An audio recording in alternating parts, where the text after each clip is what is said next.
ছোটবেলা ঈদের আগের দিন রাতে মনে হতো কখন সকাল হবে কখন সকাল হবে, আর নতুন জামা কাপড় পরবো, ঈদে যাব। আর আজ সেই আনন্দটা হারিয়ে গেছে না? এখন মনে হয় কখন আমার হাতের কাজগুলা শেষ করব, কখন ঘরটাকে গোছাবো, তাই না? হ্যালো এভরিওয়ান, আসসালামু আলাইকুম। কেমন আছেন সবাই?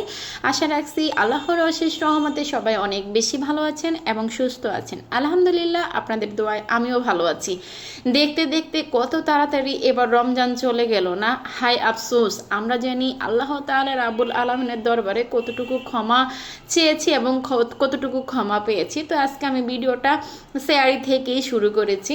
আজকে হয়তোবা লাস্ট সেয়ারি হবে, আর কালকে লাস্ট ইফতার হবে এই বছরে।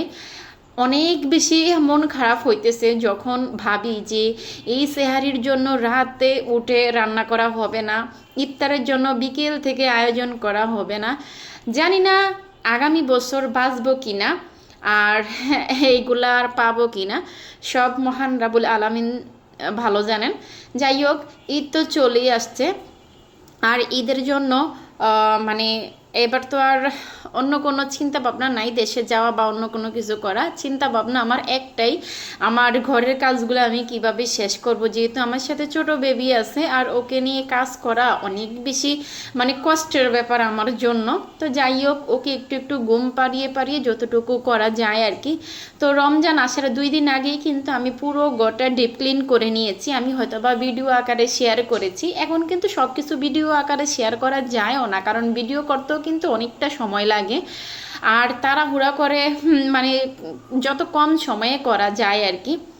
তো যতটুকু সম্ভব হয় তাই শেয়ার করি, যেহেতু আমরা এটা নিয়েই কাজ করি ফেসবুকে, তো এটা তো আমাদের শেয়ার করতে হবে। যাই হোক, এখানে কিন্তু আমি আমার রান্নাঘরের জানলাটা একদম ডিপ ক্লিন করে নিয়েছি। আসলে সবসময় তো গোছানো গাছানো রান্নাঘরই ভিডিওতে আপনারা দেখেন, কিন্তু এই গোছানো গাছানো রান্নাঘরটা গুছিয়ে রাখতে অনেক বেশি কষ্ট হয়।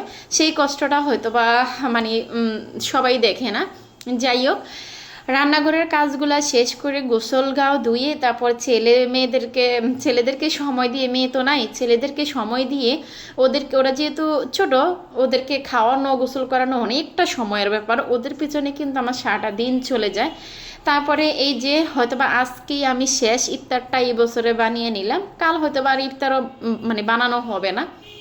তো এখানে ইফতার বানিয়েছি আর জিলাপিটা বাহির থেকে কিনে আনছি। তারপরে আবার রাতের রান্নার জন্য এখানে আমি 3 প্রকার ডাল একসাথে রান্না করতেছি। একটা হচ্ছে মুগ ডাল, একটা হচ্ছে মশারির ডাল, আর আরেকটা হচ্ছে খেসারির ডাল। ডালগুলো আমি প্রায় আধা ঘন্টার মতো ভিজিয়ে রেখেছি, একদম 1 কাপ ডাল ভিজিয়ে রেখেছি। এগুলা ফুলে একদম টইটুম্বুর হয়ে প্রায় 2 কাপের বেশি হয়ে গেছে। তারপর আমি পরিমাণ মতো পানি দিয়ে ডালটা আমি বসিয়ে দিয়েছি। ডালটা যখন একটা বলক চলে আসবে তখন কিন্তু আমি লবণ দিয়ে দিব। এই তো ডাল রান্না আর কি দেখাবো, এটা তো সবাই রান্না করতে পারে। যাই হোক, সবাইকে অগ্রিম ঈদ মোবারক। সবার জন্য অনেক অনেক ভালোবাসা রইল।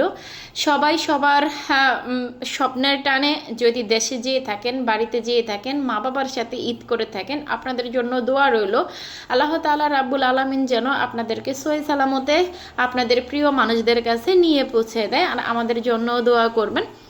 তারপর পাট শাক ছিল, সেই পাট শাকটাও আমি বাগার দিয়ে নিয়েছি। পাট শাকটা আগেই আমি সিদ্ধ করে নিয়েছি।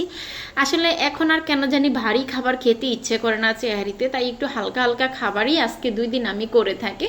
আজকে ডাল রান্না করছি, তারপর পাট শাক রান্না করছি, মাছ ভাজি করছি, আর মিষ্টি কুমড়া ভাজি করতেছি। তো যারা ফেসবুক থেকে আমার ভিডিওটা দেখে থাকছেন, যদি ভালো লেগে থাকে তাহলে একটা লাইক একটা কমেন্ট করবেন। যারা ইউটিউব থেকে দেখছেন তারা চাইলে একটু সাবস্ক্রাইব করে দিতে পারবেন। আল্লাহ।